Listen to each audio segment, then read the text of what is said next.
श्री स्वामी समर्थ। स्वागत आहे तुम्हा सगळ्यांचं माझ्या यूट्यूब चॅनलवरती।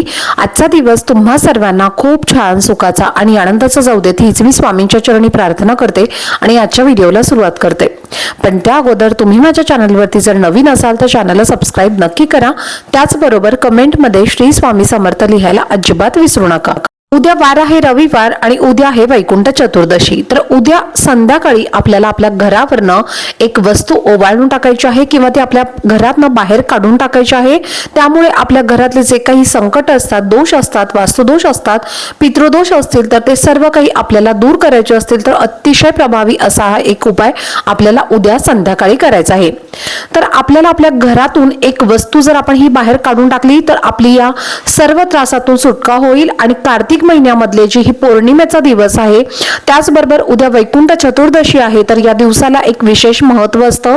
त्यासोबतच कार्तिक महिन्यामध्ये स्नानाला आणि दानाला सुद्धा खूप महत्त्व दिलं जातं। तर त्यामुळे तुम्हाला तुमच्या उद्या अंघोळीच्या पाण्यामध्ये थोडीशी जे काळे तीळ असतात तर ते सुद्धा तुम्ही टाकून अंघोळ करू शकता। आणि आपल्यावरती जे काही पितृदोष असतील तर ते सुद्धा यामुळे ते दूर होत असतात।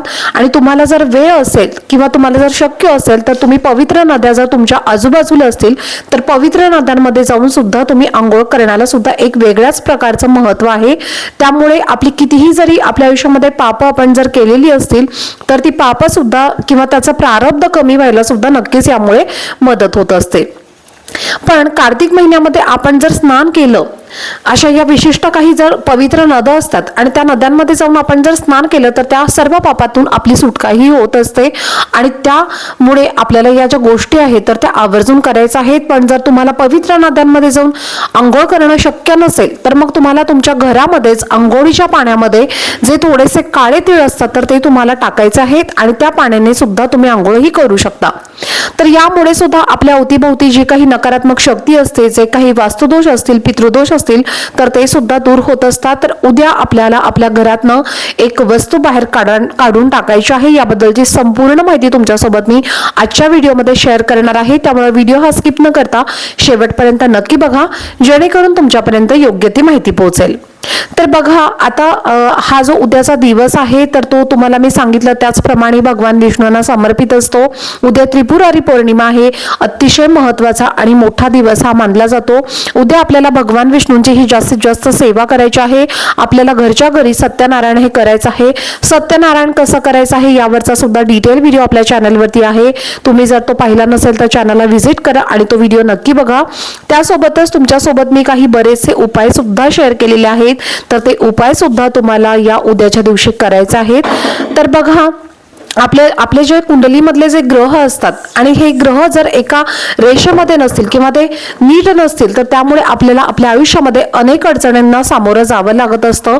आणि त्यामुळे प्रथम जे काही आपल्या कुंडलीमधले जे ग्रह असतात, शनी राहू जे काही आहेत तर ते जागेवरती असणं अतिशय महत्त्वाचं आहे किंवा त्यांचं योग्य त्या स्थानावरती असणं अतिशय महत्त्वाचं आहे। त्यामुळे आपल्यावरती जो काही आपल्याला ग्रहांचा या त्रास होत असतो आणि या त्रासातून आपल्याला सुटका प्रथम मिळाली पाहिजे, तर त्यावेळेसच आपल्या या सर्व दोषातून सुटकाही मिळत असते।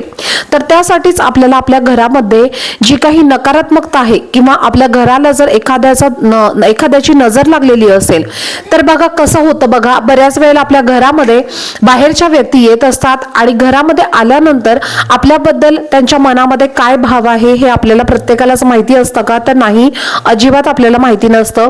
त्याच्यामुळेच त्याच्या मनात जे काही भावना आहे, मग ती चांगली असू द्या, वाईट असू द्या, किंवा त्यांची जी नजर असते तर ती आपल्या घराला लागत असते आणि त्याचाच परिणाम हा आपल्यावरती होत असतो। त्यामुळे या नजरेचा परिणाम असू द्या, तर त्यामुळे बघा, आपण आपल्या घरामध्ये जे काही वास्तुदोष आहेत किंवा इतर प्रकारचे जे कोणते दोष आहेत तर ते तयार होत असतात। आणि घरामध्ये आपण जेव्हा किंवा नकारात्मक बोलत असतो आणि नकारात्मक या गोष्टींमुळे सुद्धा आपल्या घरामध्ये वास्तुदोष हे तयार होत असतात, पितृदोष आपल्या घरामध्ये तयार होत असतात। आपण जर पितरांचं स्मरण करत नसू तर त्यामुळे सुद्धा पितृदोष हे तयार होत असतात। आणि त्यामुळेच तुम्हाला उपाय जो आहे हा उद्या संध्याकाळी करायचा आहे। आता जर तुम्हाला उद्या संध्याकाळी वेळ नसेल तर मग तुम्ही हा उपाय सकाळी केला तरीही चालेल। तर या उपायासाठी तुम्हाला काय करायचं आहे पहा, तुम्हाला थोडंसं गव्हाचं पीठ घ्यायचं आहे. गव्हाचं पीठ तुम्हाला मळायचं आहे. या पिठामध्ये तुम्हाला मीठ टाकायचं नाहीये, तर त्यामध्ये तुम्हाला थोडेसे तीळ हे टाकायचे आहेत. काळे तीळ तुम्हाला या पिठामध्ये टाकायचं आहे. त्यानंतर थोडीशी हळद तुम्हाला चिमूटभर अगदी या पिठामध्ये टाकायची आहे आणि थोडंसं तुम्हाला दही या पिठामध्ये टाकायचं आहे. त्यानंतर हे जे गव्हाचं पीठ आहे तर ते तुम्हाला मळायचं आहे. अगदी थोडंसंच मळलं तरीही चालेल किंवा तुम्ही अगदी लिंबाच्या साईजमध्ये तुम्हाला हे अगदी लिंबू जेवढा असतो तर त्या साईज मध्ये तुम्हाला अगदी छोटासा गोळा हा तयार करायचा आहे. आणि या सर्व वस्तू टाकून तुम्हाला हे गव्हाचं पीठ जे आहे तर ते मळायचं आहे. त्यानंतर तुम्हाला तुमच्या घराच्या मुख्य दरवाजाच्या समोर जायचं आहे आणि मुख्य दरवाजाच्या समोर आल्यानंतर तुम्हाला काय करायचं आहे, आपण जे गव्हाचं पीठ तयार केलेलं आहे किंवा गव्हाचा हा जो पिठाचा गोळा तयार केलेला आहे तर तो 3 वेळेला आपल्याला आपल्या घराच्या मुख्य दरवाजावरनं फिरवून घ्यायचा आहे. 3 वेळेला तुम्ही फिरवा किंवा मग तुम्ही 7 वेळेला सुद्धा फिरवू शकता. 3 वेळेस 7 वेळेस तुम्हाला जे शक्य आहे त्या पद्धतीने तुम्हाला तो फिरवायचा आहे. त्यानंतर तुमच्या घरातल्या व्यक्तींना जर नजर लागलेली असेल, दोष लागलेले असेल जर काही, तर ते सर्व दूर करण्याची भावना आपल्या मनामध्ये आपल्याला ठेवायची आहे. माझ्या घरातल्या सर्व जे काही दोष आहेत किंवा माझ्या घरातल्या व्यक्तींना जर काही दोष लागलेले असतील तर ते सर्व दूर होत आहेत अशी भावना आपल्या मनामध्ये आपल्याला ठेवायची आहे.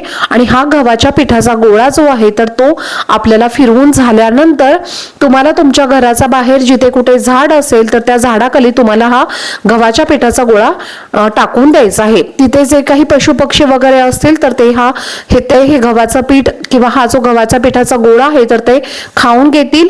आणि यासोबतच हा उपाय करत असताना आपल्याला कोणाशीही बोलायचं नाहीये आणि हा उपाय झाल्यानंतरच आपल्याला बोलायचा आहे. उपाय होईपर्यंत पूर्णपणे आपण आपल्या घरामध्ये येईपर्यंत हा आपल्याला कोणाशीही बोलायचं नाहीये. त्याचबरोबर हा उपाय करत असताना आपल्याला कोणी रोखणार नाही किंवा आपल्याला कोणी काही बोलणार नाही, ठोकणार नाही, याची सुद्धा आपल्याला काळजी घ्यायची आहे. कारण आपण या जर गोष्टी केल्या आणि आपण या उपाय करत असताना जर आपल्याला कोणी रोखलं किंवा टोकलं तर आपल्याला त्या उपायाचा हवा तसा परिणाम हा बघायला मिळत नाही. त्यामुळे या सर्व महत्त्वाच्या गोष्टी तुम्हाला लक्षात ठेवूनच सांगितल्याप्रमाणे तुम्हाला हा उपाय करायचा आहे. तर तुम्ही हा उपाय संध्याकाळी 6:30 नंतर करायचा आहे. 6:30 वाजल्यापासून ते अगदी रात्री 12 वाजेपर्यंत तुम्हाला जेव्हा वेळ मिळेल तेव्हा तुम्हाला हा उपाय करायचा आहे. नक्कीच तुम्ही हा उपाय करा.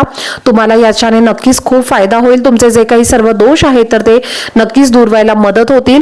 तर तुम्ही हा उपाय नक्की करा. तर चला, झालेली सेवा ही मी स्वामी महाराजांच्या चरणी अर्पण करते.